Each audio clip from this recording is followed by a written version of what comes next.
Hi, this is your Sapna Bhartiya, and we are here at KubeCon and CloudNativeCon in Atlanta, and we have with us once again after a very long time Bassam Tabbara, co-creator of Crossplane and CEO of Upbound. Sam, it's great to have you back on the show after a long time. Thank you. It's been a while. Yeah. First of all, where have you been all this while? I've been hiding in a cave, graduating Crossplane. Congratulations.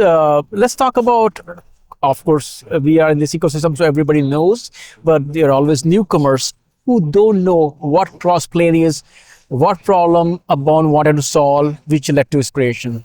Yeah, so if you're ever used a Kubernetes cluster, it's really clear what Kubernetes offers, right? You walk up to a Kubernetes cluster and you say, I want you to run 3 replicas of a container. You create a deployment, and then you walk away, and then Kubernetes manages that on your behalf. It's running these containers on your behalf. If something fails, it'll restart another one. It's reconciling, it's autonomously managing the container workload that you've asked it to do, right? A really powerful model. It's the model that made Kubernetes extremely powerful and win the entire orchestration war and the container wars, etc. Right? So when we started Crossplane, the idea was to bring that model, but instead of just limiting it to container workloads, to actually apply it to cloud and infra, right? So that same model of reconciling declarative control of your infrastructure can be applied to your AWS and GCP and Azure and all the other infrastructure that you're managing, and then unify on the approach of managing it all, right? So think of it as Kubernetes was initially declarative control for containers. Crossplane brings declarative control to the rest of cloud and infra. Ever since folks came out with Crossplane, of course, it got a good adoption, good traction. So what does graduation actually mean for already a mature project which is being used in production? It's pretty important. It's beyond a vanity badge, if you will, or you're just getting socks printed for you or whatever, right? It's a signal to the rest of the ecosystem that we're in, the great ecosystem that we're in, that this is a strong project with a vendor-neutral governance, that the production deployments are continuous and growing in large organizations and small organizations alike, that there are good security practices, that there is, a nod towards basically, if you've not adopted Crossplane, that you should actually look at it very seriously. So it doesn't come lightly. It's my second graduated project. And I saw that with the first one, and it's a pretty important and real milestone. Now, when we look at Crossplane, it has come a long way, from just being a control plane framework to becoming a foundational model, platform engineering.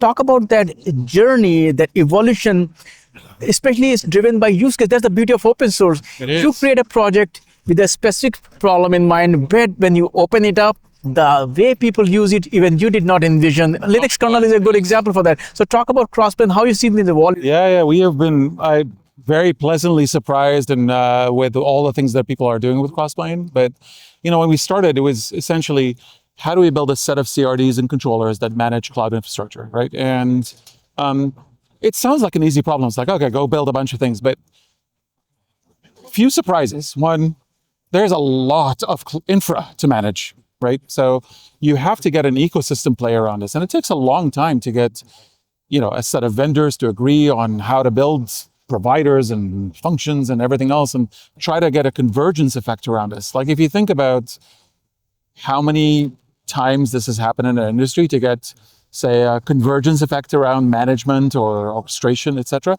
it's not a lot, right? And it takes a while. It takes a while before, say, an Oracle or others, show up at your door with, providers, right? So that was a something that we invested in super heavily, and done a number of iterations to get people to different versions of providers. And the other thing was, like, we started out with building Crossplane on Kubernetes, obviously, but Kubernetes wasn't designed to run heavy CRD workloads. So we had to make changes and contribute changes back to Kubernetes to help that, but also, factor our providers to be smaller, or, family providers, as we call them, etc. That we made a number of changes to help with that. The third part, I think, that was super exciting is that we started to see the emergence of platform engineering, and platform engineering around Crossplane, right? We built this thing called compositions, which enabled not only were you managing infrastructure yourself, but you can create your own compositions that are also exposed as Kubernetes APIs, right? And we saw that, and to our surprise, that really took off. Companies were building intermediate platforms that were based on Crossplane, where they're not only managing infrastructure using Crossplane, but they were creating their own API abstractions to give to their developers, end users, etc., that also look like Kubernetes API. So they get the benefit of GitOps, or they get the benefit of using the entire ecosystem here using that approach. And it truly, I think that this was one of the early movements around platform engineering. Then Backstage and Argo and everything else that all came around all of this. But so platform engineering was not something that we anticipated, but it is something that is clearly Crossplane is a part of. And now AI, oh my God, where do I start? Turns out, as we're seeing here, AI is all converging on Kubernetes, which is exciting. Both in terms of managing AI infra, right, running inference or fine-tuning, et cetera, on Kubernetes clusters. But more importantly, it's also becoming the substrate for AI and agentic AI, right? And so Crossplane plays very clearly into that story. We have companies that are, both using Crossplane and also customers of Upbound that are literally managing, you probably recognize them, but they're managing all of their AI infra using Crossplane, right? And these control plane techniques. So it's been a journey. It's been amazing to see what people have built around this. It continuously being surprised literally on a weekly basis of what people are doing with it. And we're excited to be here. And I was actually about to, when you're talking about, we did not envision this, or like, we never thought about AI will become such a big. So when you look at AI and automation and the way it is reshaping infrastructure management, you touched upon, but if you can go just a bit deeper, how is Crossplane enabling AI-driven operations and supporting the move towards more autonomous platforms? 100%. So let's walk through it. So 3 parts. The first one, obviously control planes are really good at managing infrastructure, including AI infrastructure, right? So if you wanted to bring up a set of clusters that you want to do inference on, or if you want to bring up a set of clusters you want to train models on, right? That's something that Crossplane does really well. In fact, even if you want to schedule workloads across clusters, or those kinds of scenarios are control plane problems, and Crossplane helps with that scenario. The second one is, if you're using AI, and specifically agentic AI, agents work really well when they talk to really strong APIs. AI needs API, right? And if you look at an organization typical enterprise, right? Without a platform API for the things that they can deploy and manage in their organization, agents struggle to do anything on these platforms beyond just the code generation that they're doing. So, we didn't anticipate this. We obviously built Crossplane from day 0 to be an API first approach, but we didn't anticipate that would be a prereq for agentic AI.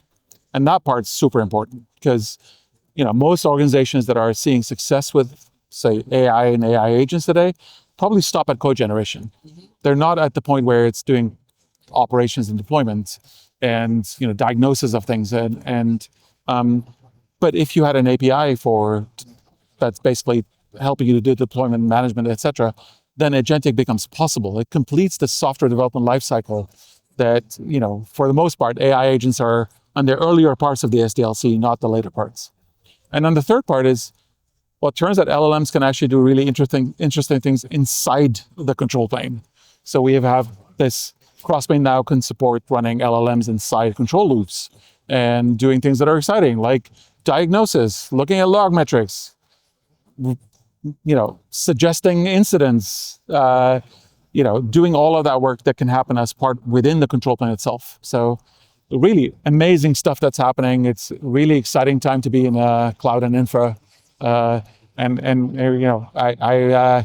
like to think that we had the foresight to do this, but it's not true. It's like, I feel like, we bet on the right trends, and those trends to be tend to have become even more urgent these days. One thing I've noticed about, especially about the CNCF, while other, I don't want to name any community or project organizations, they kind of play catch-up game. But whether it was security, whether it was observability, no matter what you look at, CNCF has stayed, on par with, sometime a step ahead, So, and if you look at Crossplane, the way your community has grown, what is the secret sauce of CNCF? I think the secret sauce is the community. It's the community. Because the way you folks are involved with the new emerging trends, because customers, who are using Crossplane or Upbound, they're already dipping their toes. So it comes 100%. from them. I mean, I'd say there's a few things. The foundation's strong. This whole conference is built around Kubernetes. It's KubeCon. It's also Cloud Native Con, right? So I'd say the foundations of Kubernetes as a control planes are very strong. Declarative control, this whole reconcile pattern that everything here is built around. So strong foundation, massive community, and really strong community.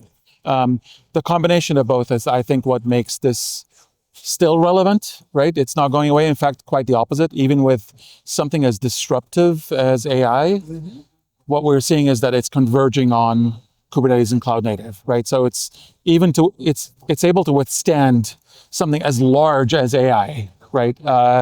Which is a great sign. That means that what we're building here is going to continue to be relevant, and it's going to be even more important. What is the next priority for Crossplane after graduation? Yeah, so there are a few things. Like, we obviously have a lot more work to do to grow the ecosystem, being a good AI, agentic AI substrate. There's a lot of work to be done, and there's a lot of growth to happen.